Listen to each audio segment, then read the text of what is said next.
I'm going to turn it over to Russ Dickerson, and he'll be closing out the presentations, and Sonia will say a couple words, and we can all run and get on the freeway and be stuck. Hi everybody, I'm Russ Dickerson from the Arizona Conservation Corps. I know that I'm kind of batting in the cleanup slot and we're in extra innings, so I'll try to get it pretty quick. I wanted to talk a little bit about partnering with Corps programs. If you have questions about where your workforce might come from or how to engage a workforce locally, we're here to help. So just a little bit of information about Corps programs. To start out with, this is a nationwide movement. There's more than 100 Corps programs. We're in all 50 states. There's 25,000 AmeriCorps members every year. And we consider ourselves to be a movement built on the legacy of the Civilian Conservation Corps. So this is service projects focused on conservation. We're one of many AmeriCorps national service programs, so our members receive a living allowance so that they can serve. It would be a shame if only rich people could volunteer on public lands. So that's where AmeriCorps grants come in. They do come with their own set of red tape, which we try to quarantine our partners from. So we try to take care of all of the reporting and everything else like that for people so that they just have to tell us how we're doing, and we try to make it that simple. We really specialize in youth engagement on conservation projects. So we're a professional development program and a personal development program that kind of masquerades as a conservation program. So there's a lot of great work that we pride ourselves in getting done on the ground, but what really drives it is making sure that it's a good experience for our members and that it's going to prepare them for whatever they do next, whether it's go on a hotshot crew or be an environmental scientist or work in the deli or whatever else. We really hope this prepares them better to do that. Another thing I'll say is we often recruit from specific communities. So in some cases this is a Veterans Fire Corps, in other cases it's from a community of White River like Kyle was presenting about earlier, and we can really be specific to make sure that our programs are designed to service a certain community. So we're a nonprofit. Kyle shared a little bit about EZCC, and I don't need to talk too much more about it. We have a lot of restoration partnerships, so we're involved with the Verde Watershed Restoration Coalition, the Gila Watershed Partnership, with the Escalante River Watershed Partnership, and others. So we have a lot of experience engaging youth to do work on salt cedar, or Donax, Tree of Heaven, and then we can collect data, report on that project work really well. I think there's our mission statement there. So we're engaging individuals and strengthening communities through service and conservation. So conservation is the vehicle, and the point is the communities and the individuals that we serve. So to talk a little bit about partnering with our Corps, and I think it probably goes this way for most Corps. These are, you'll see traveling through this is the pattern Melissa identified earlier. So we start out with site visits and pre-project planning and speaking to people in the community to make sure that we're not just trying to find a problem for our solution. That would not be a good idea.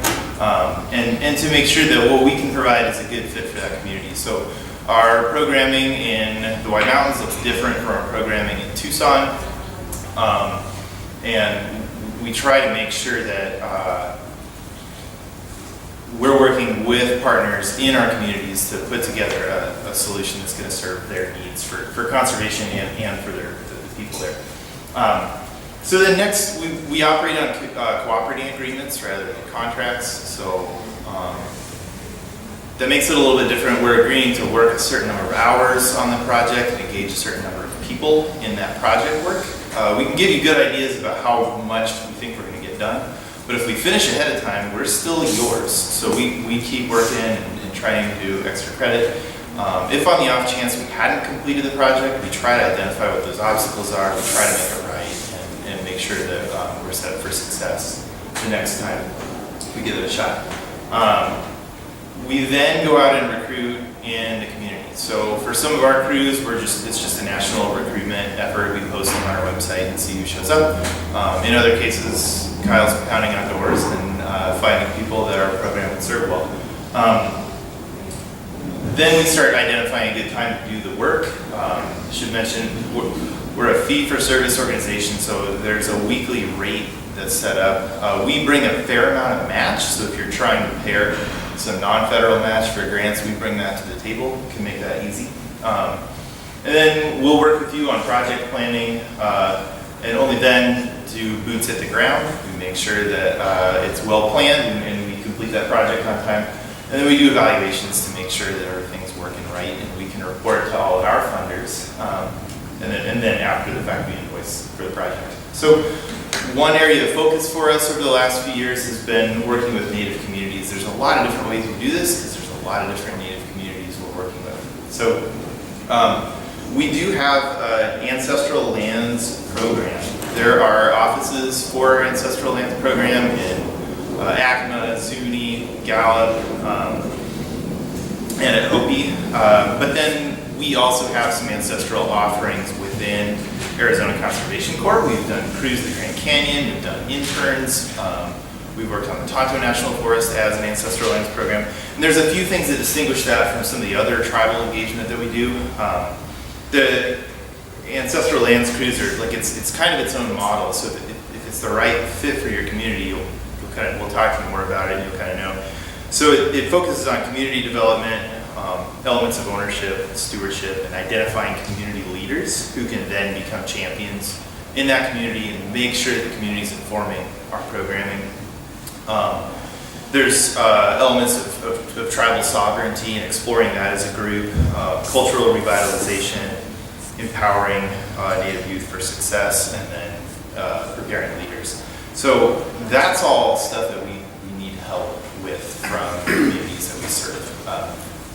I'm from Scottsdale, and no part of my family is Native American, so like there's advantages I have as someone who grew up in Arizona, but that's not the same as being from a tribal community or the specific tribal community we're trying to serve. So we really rely on our community partners to make that work. Kyle mentioned White Mountain Youth Corps. We also have internship programs, so in some small communities where it's unlikely that we could recruit a whole crew, or find enough people interested, or if we would be competing with some tribe's own workforce program, we can see if there's some other way to engage people individually on specific projects or to pair them with an environmental professional at the tribe to start kind of developing the bench and make sure that people are able to grow their own really well. And then we have recruitment partners in a lot of different communities, so members from anywhere can serve on most of our crews, and we're hiring members like 6 times a year. So if there are people, and you don't necessarily have a project, but there are people in a community that need work, putting them in touch with us or having us come table or something, and sharing about opportunities and core programs beyond the community is something we're really excited about. We've spoken a little bit about community champions, and then I mentioned some of the project work that we're doing with communities. So, thank you. I'm happy to answer any questions you might have about how CORE can fit into your program. I can also pass out cards or put you in touch with one of our program coordinators that's close to you.